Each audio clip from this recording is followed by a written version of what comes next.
दूसरों को क्षमा करना उनके लिए नहीं है, ये आपके मानसिक स्वास्थ्य के लिए है, आपके अपने लिए है। जब आप किसी को क्षमा कर देते हो तो आपके अंदर एक विशालता आती है, मन शांत और प्रसन्न हो जाता है।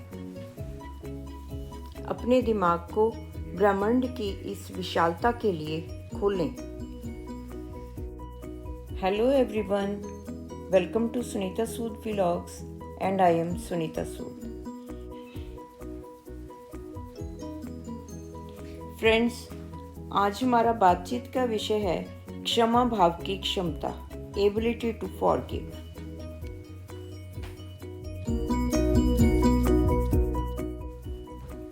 कभी ना कभी हम सभी को आहत किया गया है, धोखा दिया गया है या चोट पहुंचाई गई है। यह कोई सहकर्मी हो सकता है जिसने प्रोजेक्ट में धोखा दिया हो, या कोई प्रिय व्यक्ति जो हमें छोड़कर गया हो, या किसी ने सामान्य बातचीत में आहत करने वाली बात कही हो।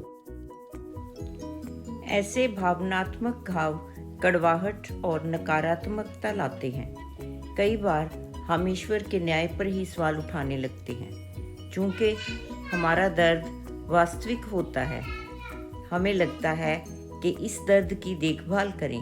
हालांकि इस दुनिया में द्वेष ऐसी चीज़ है जिसकी जितनी देखभाल करेंगे वह उतना ही बढ़ेगा। यहाँ क्षमा भाव काम आता है। प्रतिशोध की भावना के बिना किसी के द्वारा किए गए अपमान को सहने की क्षमता ही क्षमा है।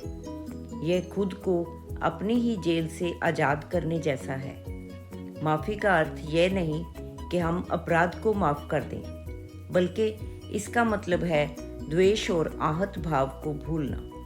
माफ़ी अपने आप नहीं होती, यह सजगता से लिया गया फैसला है कि जिसने आपको नुकसान पहुंचाया उसके लिए प्रतिशोध की भावना ना रखना, फिर वह माफ़ी के लायक हो या ना हो। याद रखें, माफ़ी से माफ़ करने वाले का भला होता है, माफ़ी पाने वाले का नहीं। वेद हमें बताते हैं कि भौतिक रूप से अनुकूलित आत्माएं और अपूर्ण हैं। जिस तरह अस्पताल में बीमार को और जेल में अपराधी को देखकर हमें हैरानी नहीं होती, उसी तरह दुनिया में स्वार्थी व दुष्टों को देखकर हैरान नहीं होना चाहिए। हम सभी अनंत जन्मों से ईश्वर चेतना से वंचित हैं, इसलिए हम दूसरों को चोट पहुंचाते हैं और दूसरों से दुख पाते हैं। अगर हम चाहते हैं कि हमें माफ़ी मिले तो उन्हें माफ़ करने की शुरुआत करें जिन्होंने आपको आहत किया।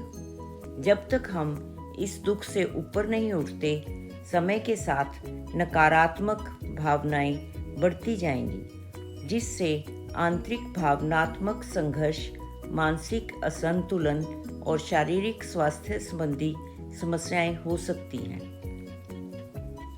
इससे हमारी उत्पादक ऊर्जाएं कम होती हैं और आत्मा कमजोर होती है। इसलिए गुस्से को भरे रहना हमें ज़्यादा नुकसान पहुंचाता है, बजाय इसके जिससे हम गुस्सा हैं। चिकित्सा विज्ञान ये साबित कर चुका है कि माफ़ करने से बीपी कम होता है और खून का केमिकल कंपोजिशन सुधरता है। लोग अब साथ से बाहर आते हैं और आशावादी बनते हैं। क्षमा हमें बाहरी माहौल से नियंत्रित होने की बजाय अपने मन व भावनाओं पर नियंत्रण को शक्ति देती है। यदि हमारा मन उन लोगों में ही लगा रहेगा जिनसे हम नाराज हैं, तो ईश्वर और गुरु के प्रति सकारात्मक व दैवीय भावनाओं के लिए जगह नहीं होगी। इसलिए आध्यात्मिक प्रगति के लिए क्षमा जरूरी गुण है। क्षमा भाव अपनाने के बाद अपनी खुद की सोच और व्यवहार पर ध्यान दें। आप जीवन में हल्का और खुश महसूस करेंगे। इन सकारात्मक अनुभवों को अपनाकर अनंत क्षमा भाव के रास्ते पर चलें। Thanks for watching. वीडियो अच्छी लगी हो तो लाइक एंड शेयर करें। मेरे चैनल सुनीता सूद व्लॉग्स को सब्सक्राइब करें। मिलते हैं जल्दी ही एक नई वीडियो के साथ, नए व्लॉग के साथ। Bye bye.